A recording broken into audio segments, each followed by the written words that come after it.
Research chapters are about 50 pages long, and half of the time you can tell what is important.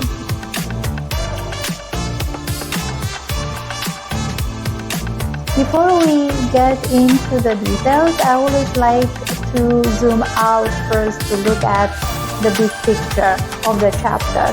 I use a concept map like these to break it down heavy chapters.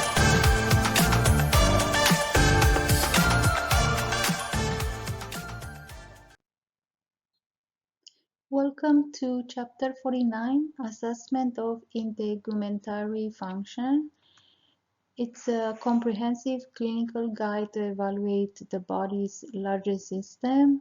So the learning objectives, by the end of today's video, you will be able to describe the anatomy and function of skin, hair, and nails. Perform a systemic integumentary assessment for skin, hair, nails, recognize common abnormal findings and age-related changes, use the Braden scale to assess injury risk, pressure injury risk, document findings and understand relevant diagnostic studies, educate patients on skin health and self-care. This is the concept map of the chapter. You see they have introduction. Let me take my pen.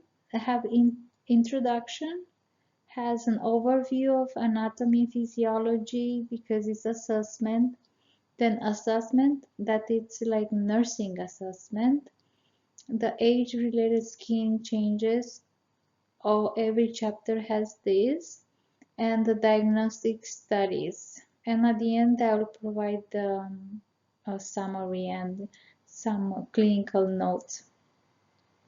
So if you go in the details, like here in anatomy and physiology, I explain this, and each slide has, I explain more about here, and which is the skin, hair, nails, and the 5 major function of the skin, which we talked is protection, temperature regulation, vitamin D, sensation, and excretion here.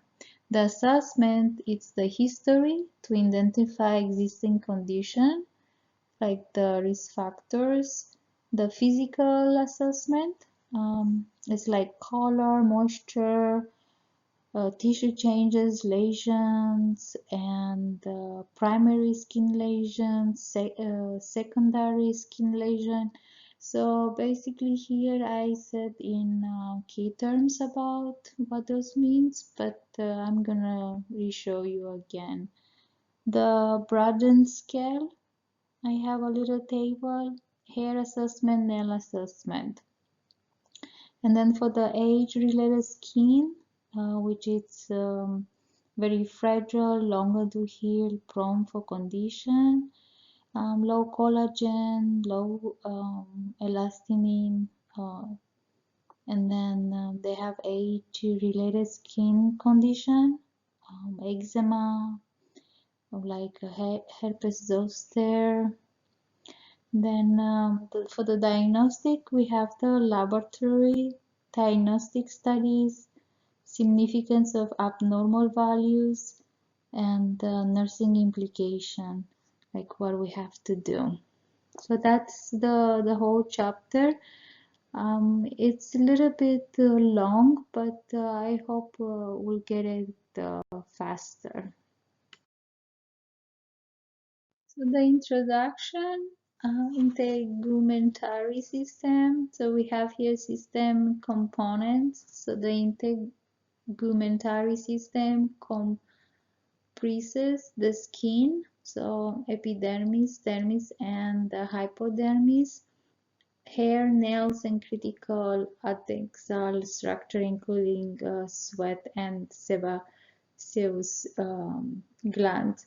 And we said earlier about the essential function, protection and barrier integrity, thermoregulation via sweat, vitamin D sensation, minor excretion, and fluid electrolyte balance, immune surveillance via Langerhans cells. So this is one of the 6 secret cells. So many S.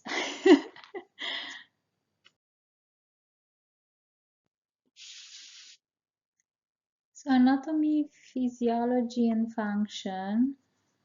So the overview of integumentary system, we talked the skin, hair, nails, and accessory structure of the integumentary system. So the skin is the body's largest organ. The diagram of layers, it's epidermis, dermis, and hypodermis. The major function of the skin is to protect, barrier to infection, the trauma, then sensation, the nerve ending, temperature regulation, vasodilatation, vasoconstriction, sweat, metabolism, vitamin D production, excretion, sweat, sebum. Anatomy of a skin layer, it's epidermis, striate, contains keratinocytes, Langerhans cells for the immunity. Dermis is connective tissue, blood vessel, nerves, hair follicles, glands, hypodermis, here hypodermis, adipose tissue, isolation, cushioning, right? So understanding the layer involved helps assess the depth of skin injuries.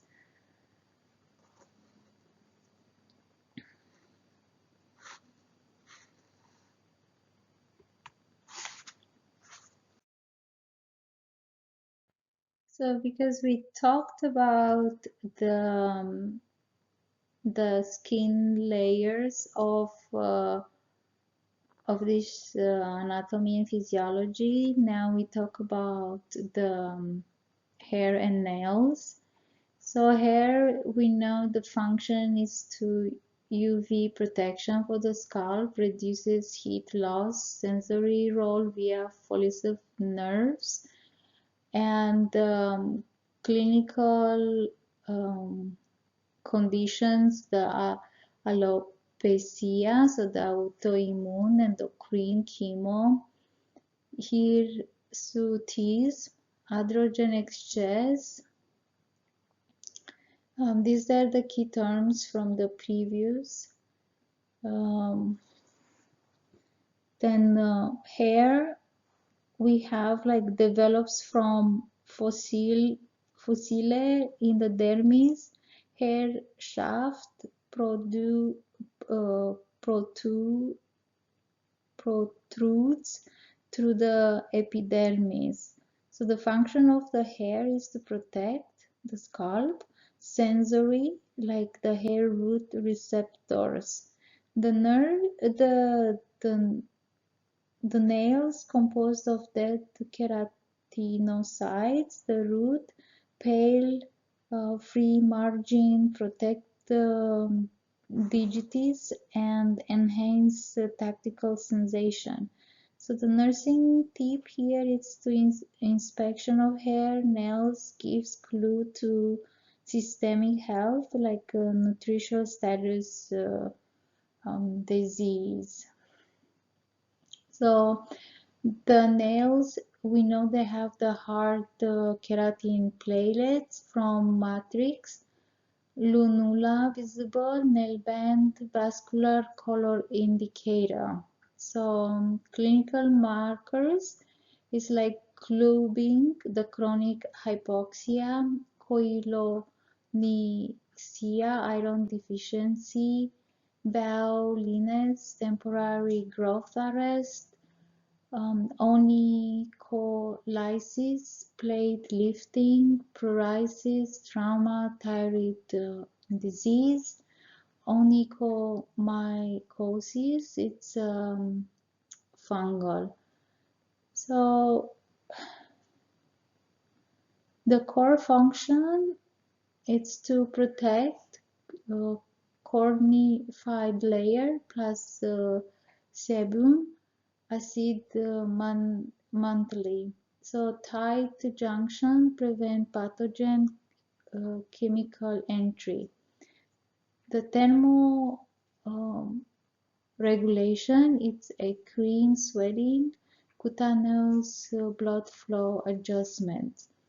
The vitamin D metabolism, UVB converts into 7-dihydrocholesterol into cholecalciferol, hepatic renal activation.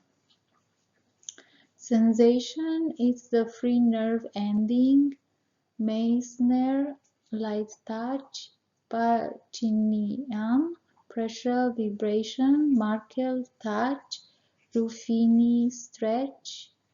For the excretion, it's the fluid balance, so the sweat, water, the sodium, urea, lactate barrier prevents dehydration.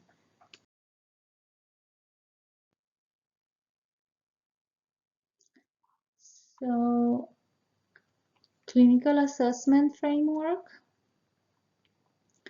we have the history and the demographics and the risk, age, older skin, fragility, occupation, chemicals, friction, resistance, humidity, skin phototype, sun, indoor tanning history, comorbidities like diabetes or PVD, ulcer infection, renal, hepatic disease like pruritus, jaundice, autoimmune like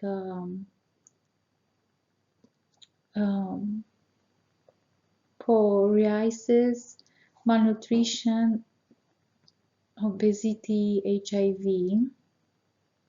Also for medication review, it's like the photo sensitizers like tetracycline, TR design, amiodarone, isotretinoin,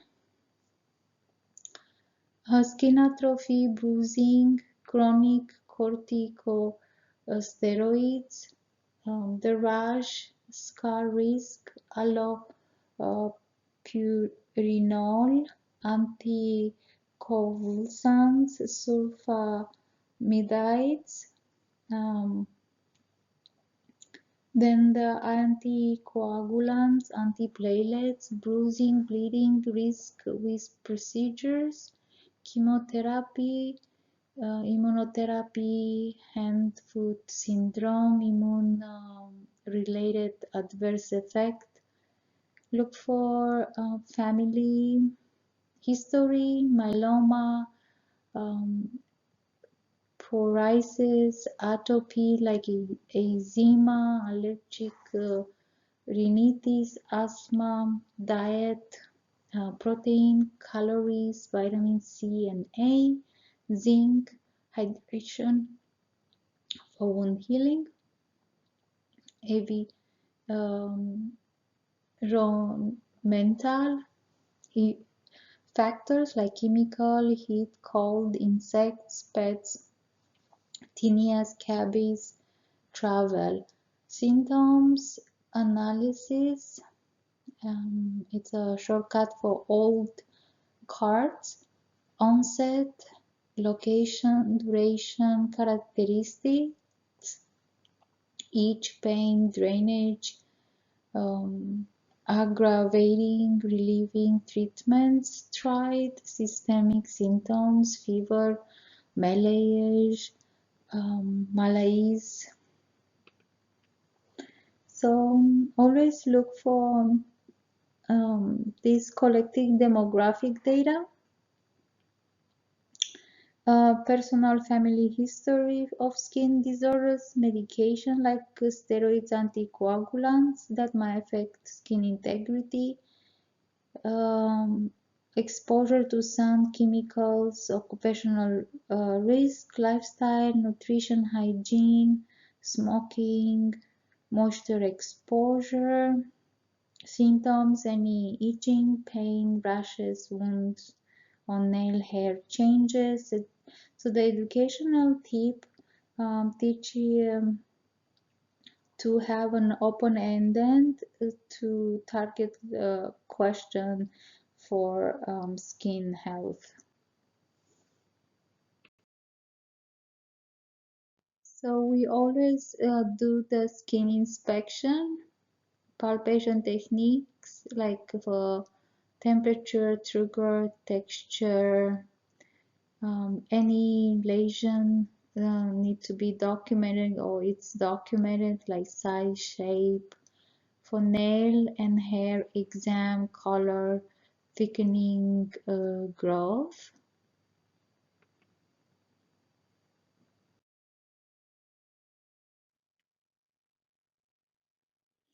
For the physical examination components, we have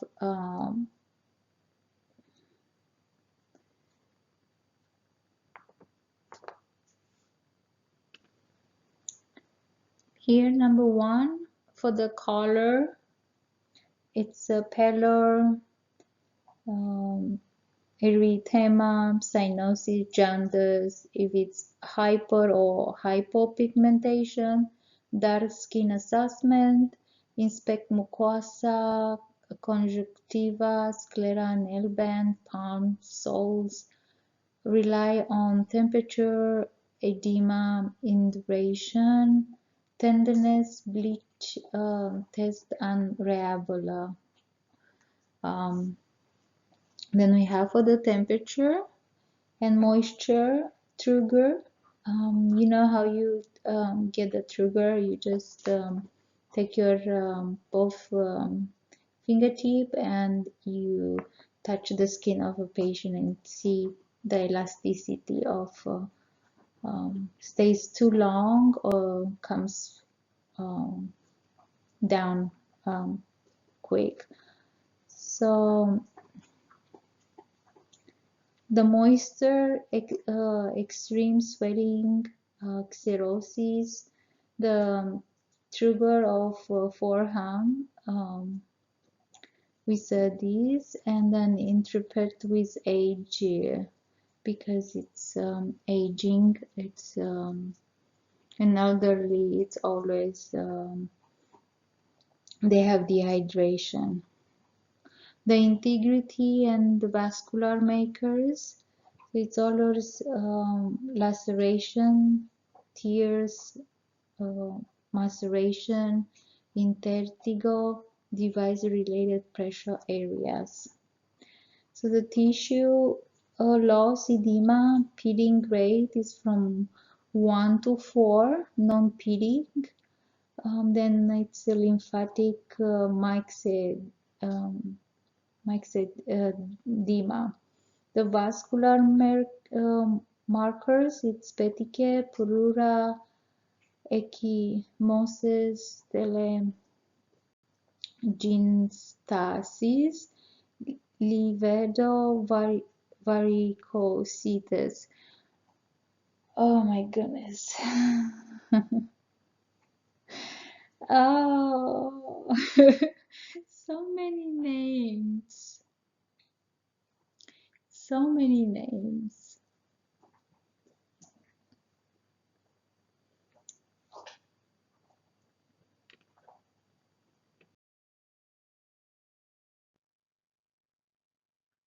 Recognizing abnormal findings. We see the skin very irritated. So inspection and palpation steps, color, temperature, moisture, um, integrity, mobility, thickness. We have so use the standardized terms like macule, papule, vesicle, plug, etc. So the assessment of lesions, its size, shape, color, border, distribution, arrangement. Palpation is the texture, trigger, mobility, thickness, edema, and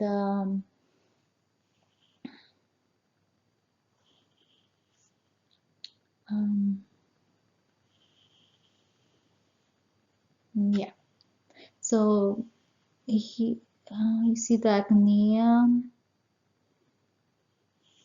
the mole. See, it's a line here. They take a measurement. Melanoma. Basal cell carcinoma is very common, this one, and also squamous cell carcinoma, also very common cancerous skin cell in elderly. It's very common. Yeah, this is from solar, like this freckle. Yeah.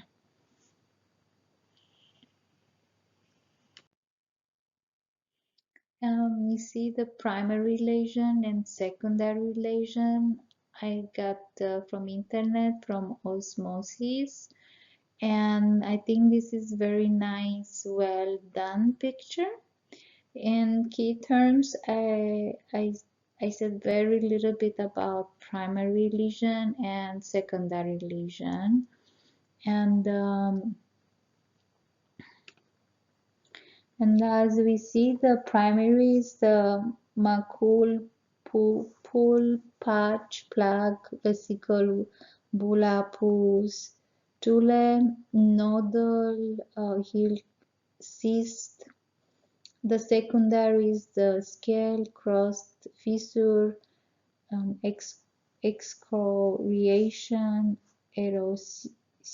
erosion, ulcer, atrophy, scar, keloid. So the documentation is very important because you use to say anatomic location, number, size in centimeters, shape, border, color, configuration, linear, annular, target, serpiginous, and the zoosteriform. Distribution is dermatomal, the flexor, extensor, sun exposed, surface changes, blanching, and the drainage and odor. And yeah, here we need to know the ABCDE melanoma, which is asymmetry, border, irregularity, color, but we talk this more later. And I found also these nice, you see, like types of skin lesion cheat sheet for NCLEX it's very nice because you have perfect pictures to for review. So that's it for here.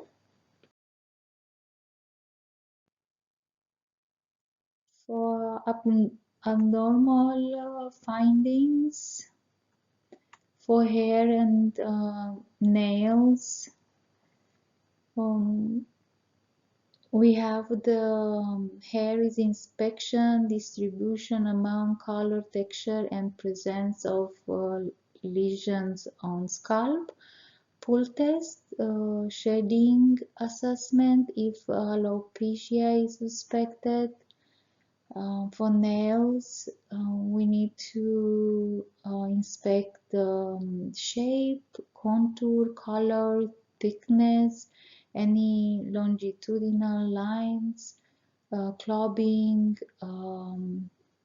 burrow lines, um, pitting, palpate nail band for capillary refill, and any changes that indicate systemic diseases like clumping, hypoxia, rigid, rigid, it's a nutrition deficiency.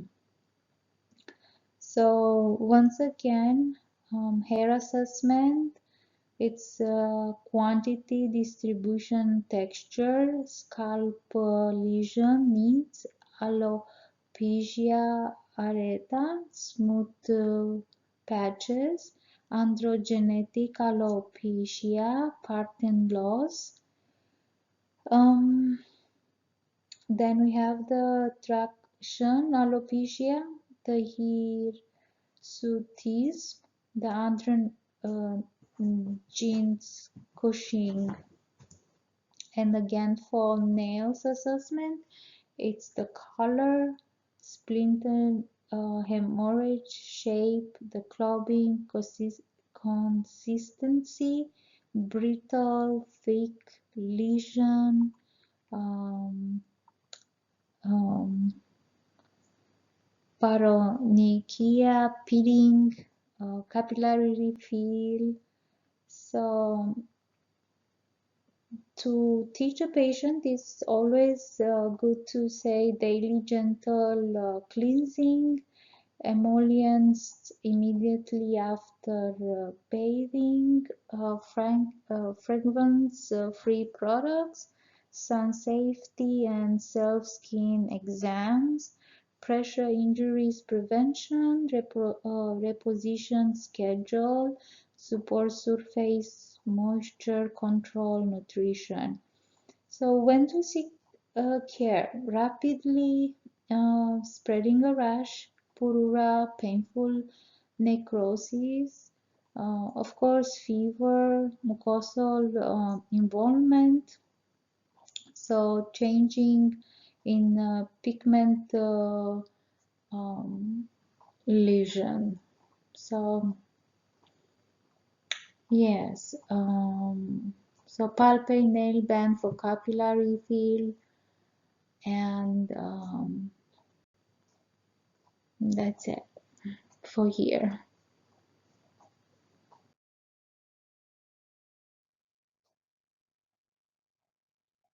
Specialized assessment tools, I said earlier, the ABCDE melanoma screening.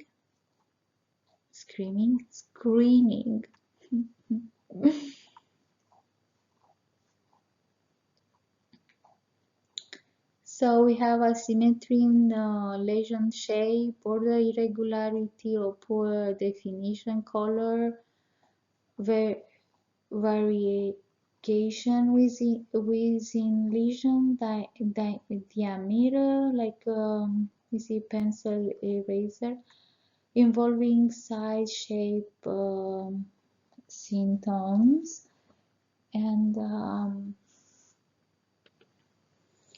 so A is for the asymmetry, B is for border irregularity, color, D is for diameter, and then E evolving, like they say, like ugly duckling sign.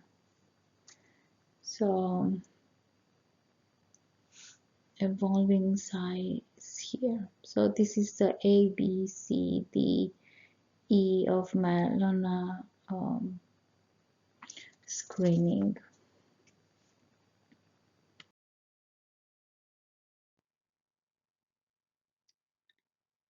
The Braden scale for pressure injury risk.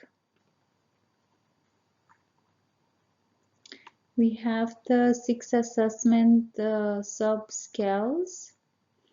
We have the sensory perception, moisture, exposure, activity, level, mobility, capacity, nutritional status, friction, and shear forces.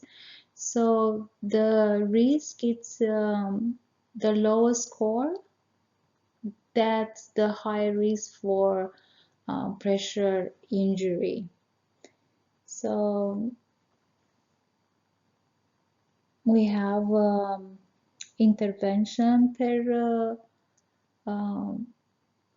for the risk, reposition every 2 hours, heal overloading devices, moisture barriers, optimize protein calorie intake, pressure resist tributing surfaces, and over here you have the lower score, the higher risk of pressure injury. So here you need to assess patients on admission and regularly integrate skin assessment with risk scale to target intervention for the patient to keep the skin clear and more moist but not super moist.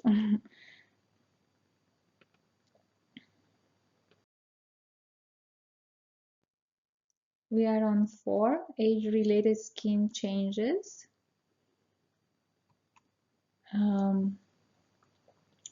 So what we know, we have the decreased collagen and elastin. So thinner skin, reduced tensile strength, flattening of retinac ridges at the epidermal junction, which increase risk on shear injury. So the reduced vascularity leads to slow healing, increased risk of injury, and decreased sweat and sebum gland activity leads to dry skin and itching. And the hair, it's like graying, thickening, nails is thickening, no, hair is thinning, making thin, and nail thickening and difficult to cut. So for the older adults, emphasize gentle skincare, moisturizer, safe nail trimming, elevate pressure injury risk, fragile skin requiring gentle handling, increased cancer surveillance, liberal moisturization protocol. Yeah. So elderly, it having thin skin and quick can bruise, quick can have a cut, can have a small little injury, pressure if they stay too long, or if their mobility is impaired, they need extra help to help in reposition, even if they're in sitting position. They need to every 2 hours to change a little bit in the wheelchair if it's a wheelchair.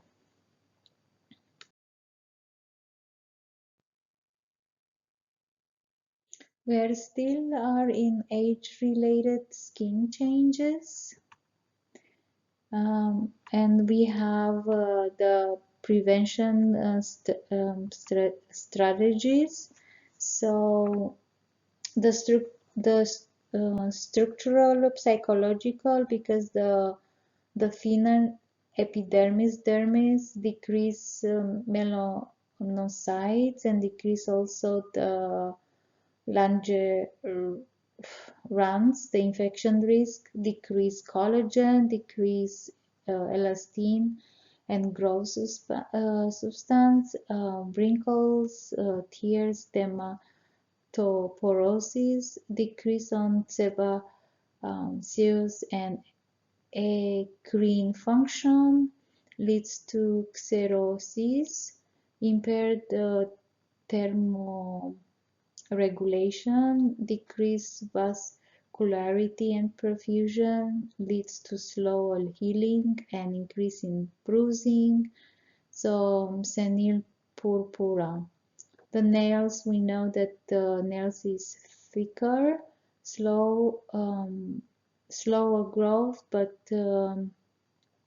it's onychomycosis in common. Hair is graying, decreased melanin.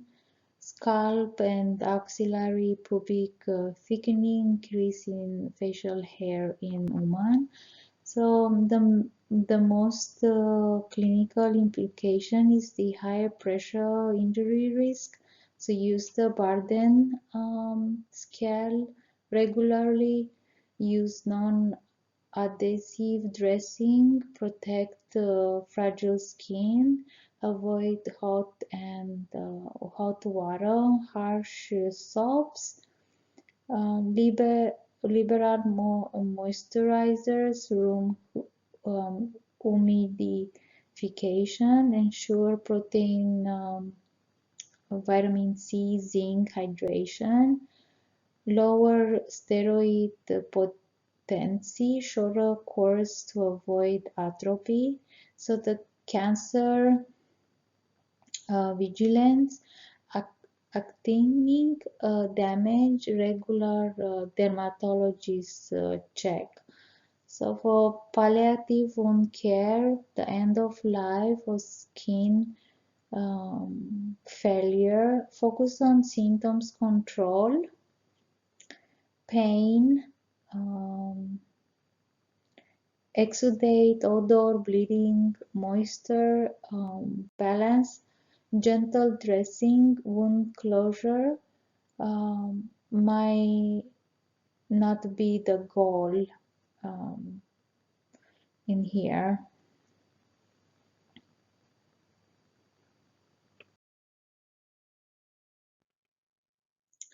So we have the 5, so we're close to the end.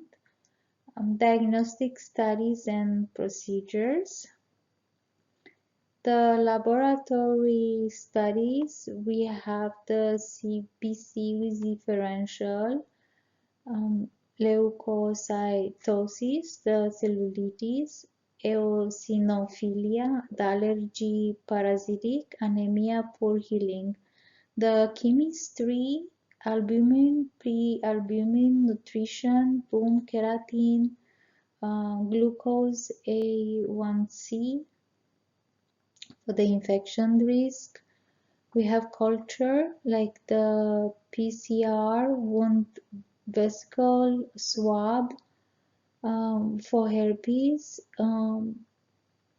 So you have to do the dermatophytes, yeast, fungal culture.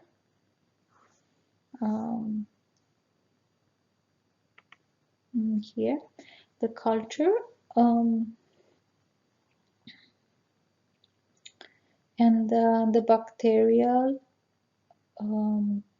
before you start the antibiotic when it's visible. The serologens, the auto antibodies as indicated. We have the patch testing for allergic contact dermatitis.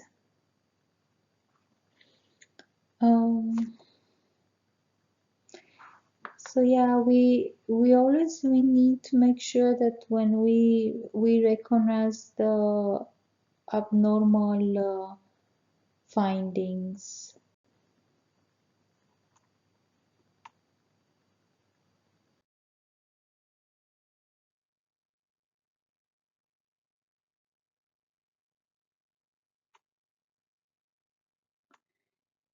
So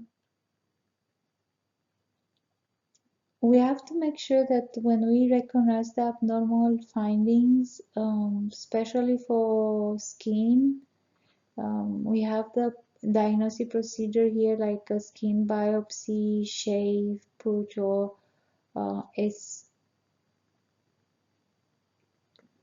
excisional. Oh my goodness, today I can't say a word. Techniques for neoplasm evaluation, persistent eruptions, or bulbous disease diagnostics. So dermoscopy, we have the wood lamp, so it's a UV illumination for tinea carpis. Doppler ultrasound, so it's for the arterial and venous insufficiency for in a patient with chronic leg ulcers.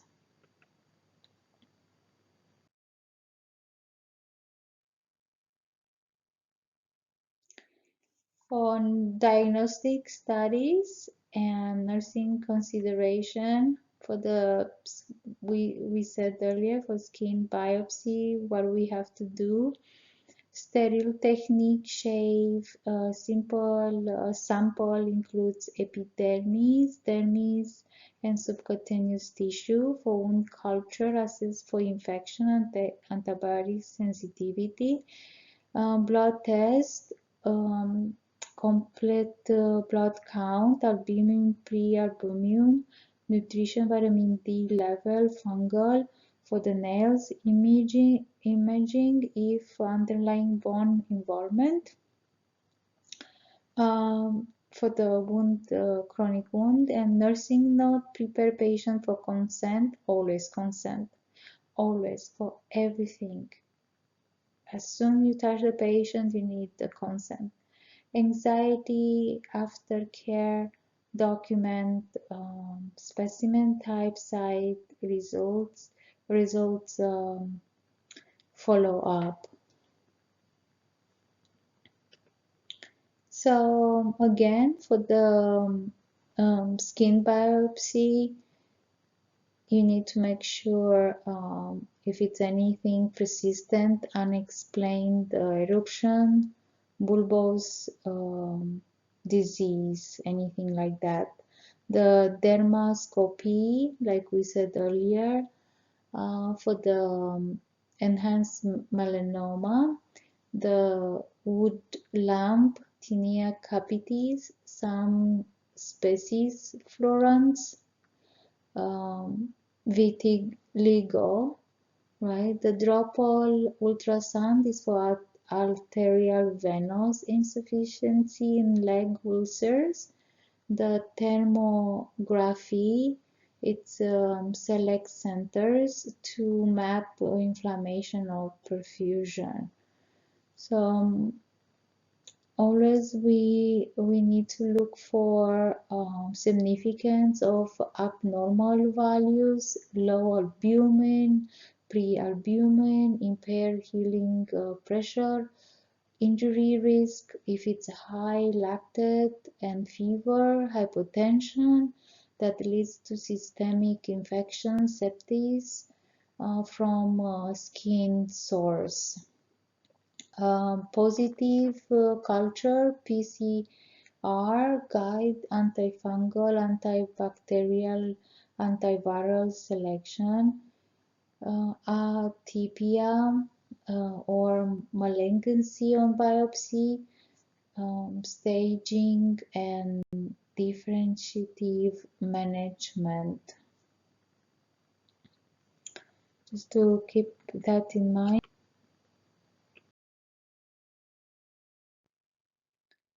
Nursing implication for procedures. So before procedure, verify consent, of course, allergies, local anesthetics, iodines, anticoagulant use, gradual supplies, analgesia as oral timeout, For specimen collection, clean before swabbing. For a vesicle, unroof and swab base. Label the site, orientation, and test transport promptly. After the biopsy, the hemostasis, aluminum chloride pressure, sterile dressing, written wound care instruction, and when it's a wound, you need to, once a week, you need to make that extra documentation for the wound, or per facility policy, but usually in nursing we do on Mondays, and we talk about in detail. It's one page about the wound. And pain control, removal, the suture removal plan, when to report infection and bleed, and pressure injury, infection control, contact, airborne precaution as indicated, MARSA, airborne plus contact, we have here. So the pressure injury prevention plan based on Braden score, reposition schedule, heel offloading, moisture barrier, nutrition referral, surface upgrades.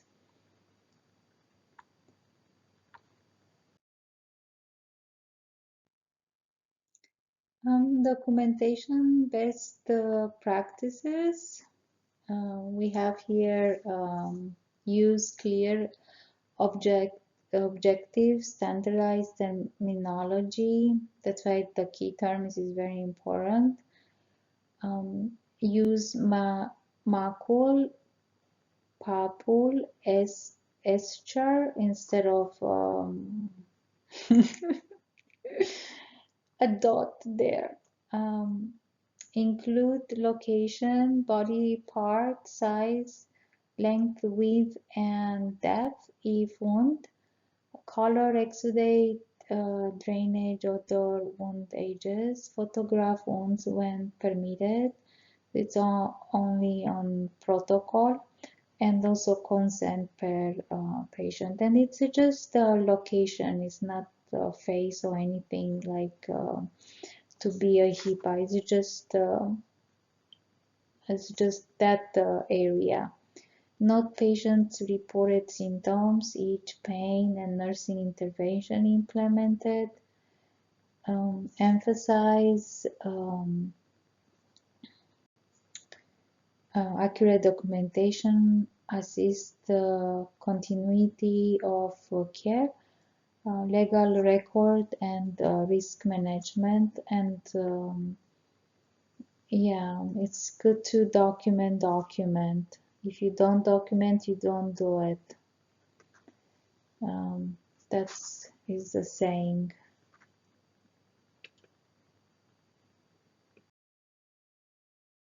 For patient education, skin, hair, and nail health, we have to make sure that the skin is always daily inspected. Make sure it's moisturized for to don't be dry. Sun protection, avoid tanning beds. The hair, gentle shampooing, avoid tied hairstyles, when to report the hair loss. For nails, keep nails trimmed, clean under nails, avoid artificial nails in immunocompromised patients. Pressure injury prevention, repositioning, supportive surfaces, keep skin dry. Nutrition, hydration, teach patients the importance of nutrition, protein, vitamins like A, C, E, and zinc for skin health. Tailor education to older adults. The thinner skin, slow healing, and more vulnerable to injuries.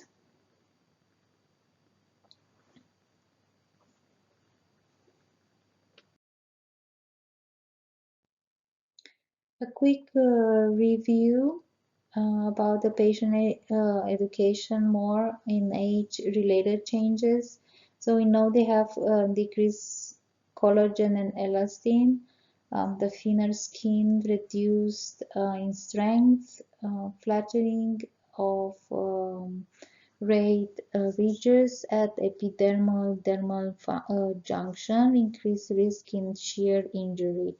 Reduced vascularity, slow healing, increased risk of injury, decreased sweat, and sebum gland activity, dry skin, itching. So hair graying, thinning nails, and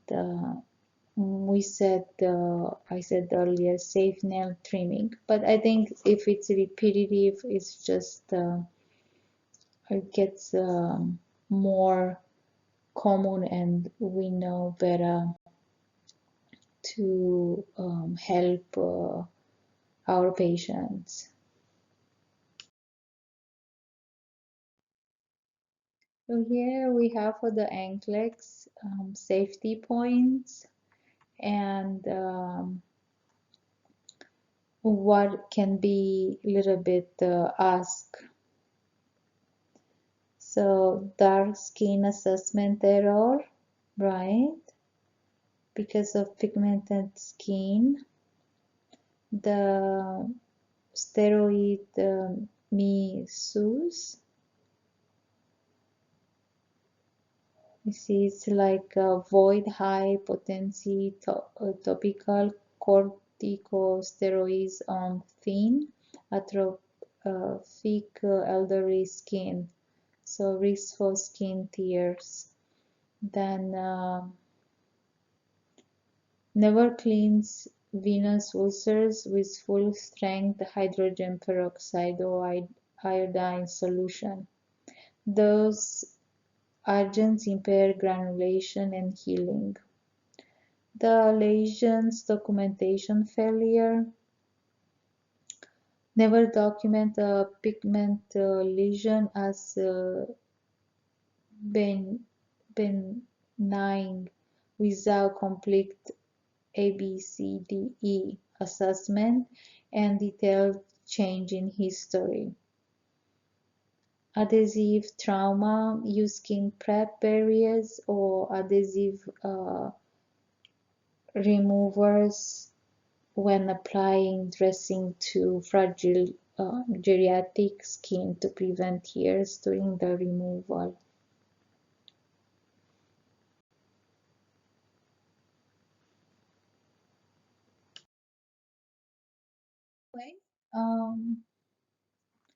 We have it was a little bit long little chapter, but always it's to evaluate and ask for the history. We need to do the physical examination at risk, and to use appropriate diagnostic studies. Be always there for a specific vulnerabilities and high risk clinical scenario. Oh, I can give you the two clinical scenario that I was working on it, so I can share with you.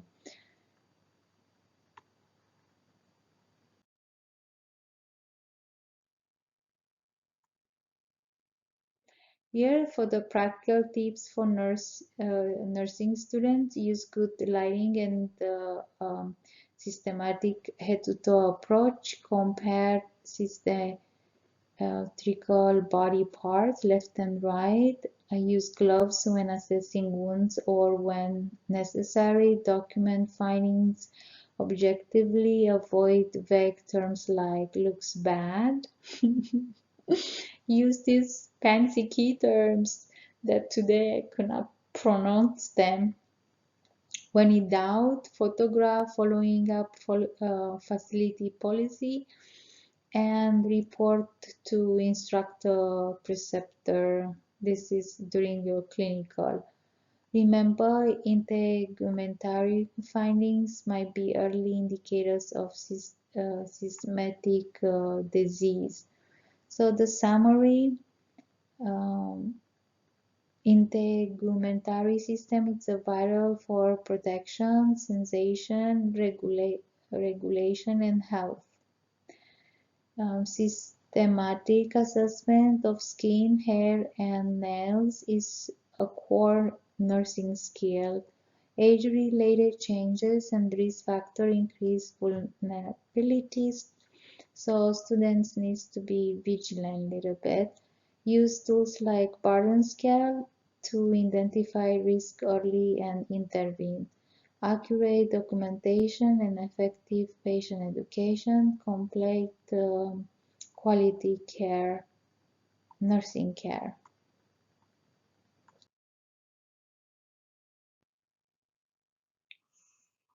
We have a clinical application case scenario. Patient 78-year-old female with limited mobility, dry, thin skin, admitted for hip fracture. What integumentary assessment would you perform? So comprehensive skin inspection, examine all bony prominences like sacrum, heels, elbow, hips, shoulders. Assess skin color and integrity. Look for redness, blanching, bruising, or open areas. Palpate for temperature and moisture. Warm or moist area may indicate early skin breakdown. Check skin sugar and texture. Decreased elasticity is expected with aging, but still document dryness or fragility. Also inspect surgical site, the hip area, note dressing condition, drainage, and surrounding skin. Evaluate hair and nails, observe for brittle nails or poor capillary fill, possible circulation issues. So the rationale is that the early identification of change prevents progression to pressure injuries or infection. What are the risk factors for skin breakdown? So the age-related, because it's 78, age-related thinner epidermis, decreased collagen, less subcutaneous fat, leads to fragile skin, limited mobility because um, it's limited, prolonged pressure on bony areas after the hip fracture, right? Because that's why it has mobility limited due to the hip fracture. Moisture, possible incontinence or perspiration, poor nutrition and hydration, common in elderly, delayed wound healing. Comorbidities, its potential vascular disease or diabetes may impair circulation. So the nursing judgment here is that the patient is at a high risk for pressure injuries due to mobility, poor skin trigger, and aging changes. What would you use the Braden scale? How would you use?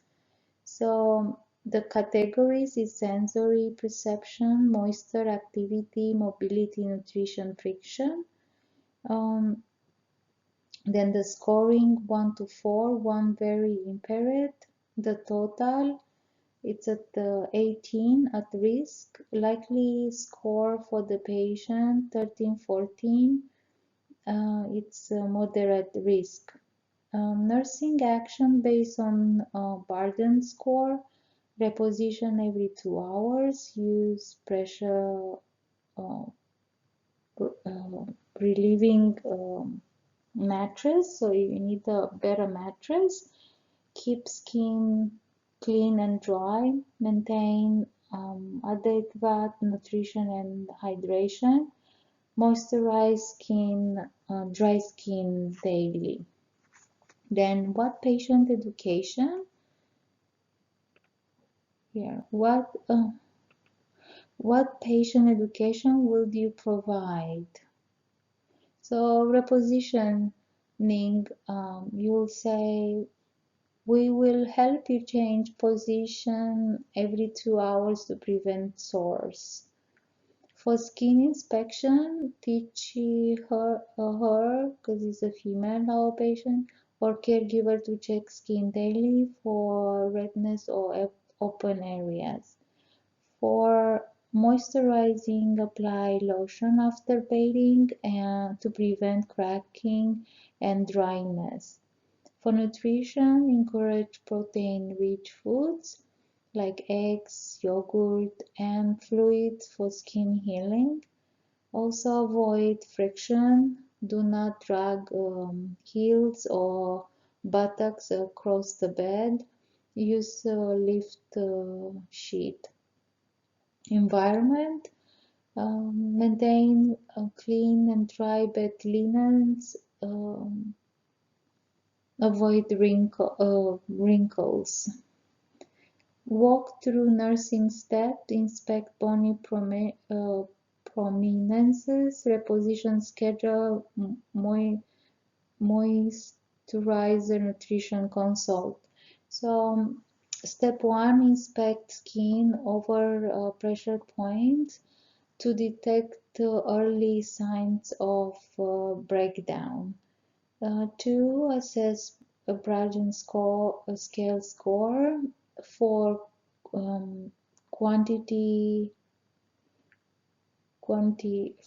risk, plan prevention. 3, reposition every 2 hours. 4, relieve pressure, promote circulation. 4 is to apply gentle moisturizer to maintain skin hydration and integrity. 5, consult dietitian, support healing with poor nutrition. 6, document findings daily to monitor trends and evaluate intervention. So that was our clinical scenario 1. Now we go to clinical scenario 2. And this is many questions there. So we have 45-year-old male with uncontrolled diabetes, non-healing foot wound, thick yellow nails, clothing. So what abnormal findings? There are non-healing foot ulcer, indicates impaired perfusion, neuropathy or infection. Thick yellow nails, possible onychomycosis, so is that the fungal infection, or poor peripheral circulation. Clubbing, chronic hypoxia or long-standing cardiopulmonary disease may also reflect poor tissue oxygenation from vascular disease. Also, we have the dry, cracked skin, common in diabetics due to automatic neuropathy, which leads to decreased sweating and also leads to a higher infection risk. For loss and protective sensation, peripheral neuropathy leads to unrecognized trauma. So the nursing interpretation is to those findings is to reveal peripheral vascular insufficiency and neuropathy, increasing risk for infection, delayed healing, and possible amputation. What diagnostic studies? We have the test, the propers, and nursing consideration. So for the wound culture is to identify infecting organism and antibiotic sensitivity. So the nurse will collect aseptically before starting antibiotics. Glucose, blood glucose, the A1C to evaluate glycemic control. The nurse will help, so will interpret the elevate results delay. So the elevated results delay wound healing. The CBC is to detect infection, like increase white blood cells and anemia, assess nutritional status, low levels, poor tissue repair. We have the Doppler, the ankle brachial index is to evaluate the arterial blood flow to lower extremities. So the nurse is to help determine vascular compromise. The foot X-ray, MRI to rule out osteomyelitis. So needed if deep wound or exposed bone present. The nail clipping, fungal culture, confirm fungal nail infection is to prevent spread to adjacent nail or skin. Then we have what nursing assessment focus. So we have the circulation, palpate pedal pulses, check capillary refill, assess skin temperature and color. Neuropathy, perform monofilament test for sensation loss. Wound characteristics, its size, depth, color, drainage, odor, surrounding erythema, and pain. Glycemic control is to review fingerstick trends and insulin adherence. For foot hygiene and footwear, inspect for trauma, tight shoes, or retain debris.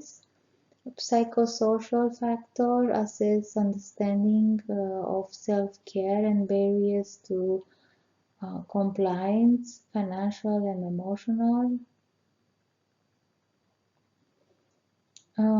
Priority nursing diagnosis, it's impaired skin integrity related to decreased circulation, risk for infection related to hyperglycemia and open wound, knowledge deficit related to diabetic foot care. And we have the what patient teaching. So we do for foot care, inspect feet daily with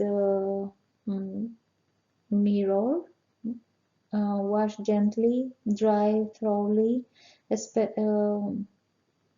so dry, make sure they're dry, especially between the toes.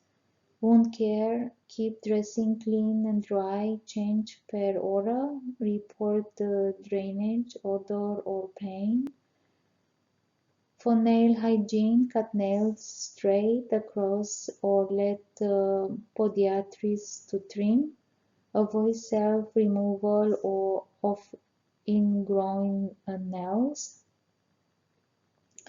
The shoes or socks, wear cotton socks and properly fitted shoes. Never walk barefoot. Glucose, blood glucose control, maintain target glucose range to promote healing, monitor daily. Nutrition, eat high protein, vitamin C and zinc rich foods. Stay hydrated. For smoking cessation, if smoking decreases circulation and delays healing. Follow up, attend wound clinic and diabetic education appointments, and then discuss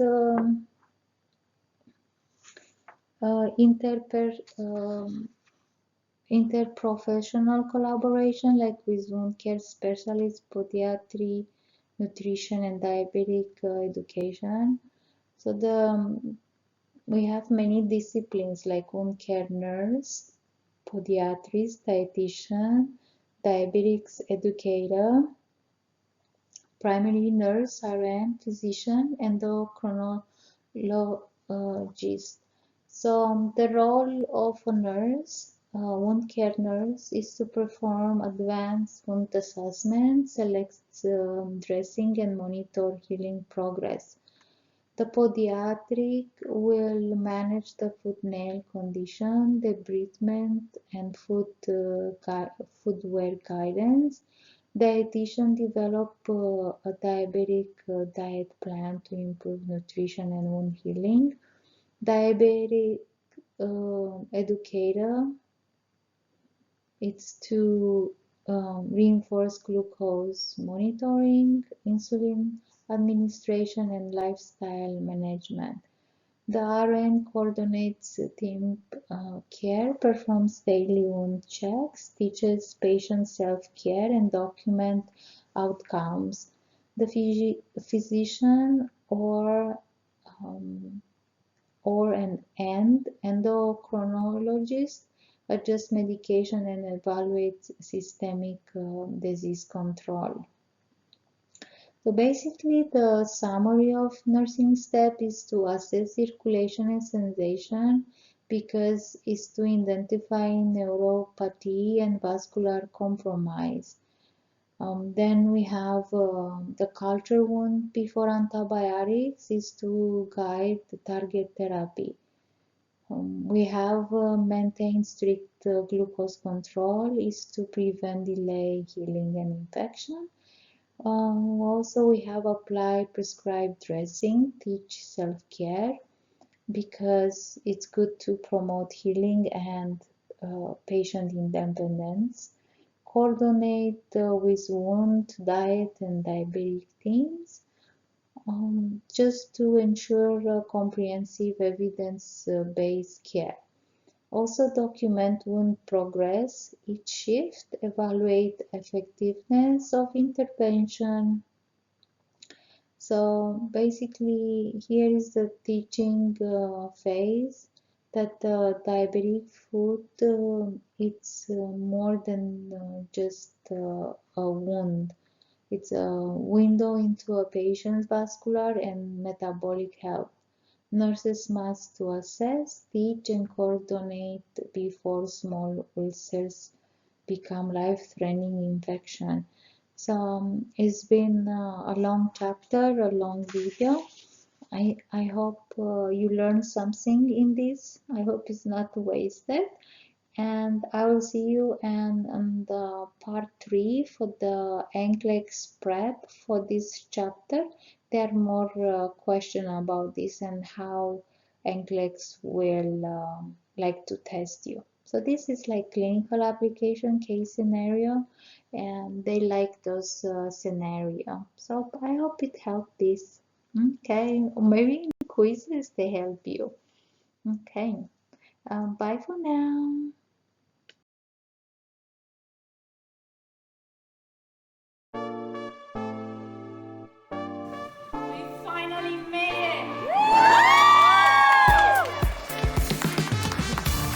Thank you again for your time and trust. I'm Mia, and from my heart to yours. Until next time, stay zen, stay grounded. Namaste. Bye for now.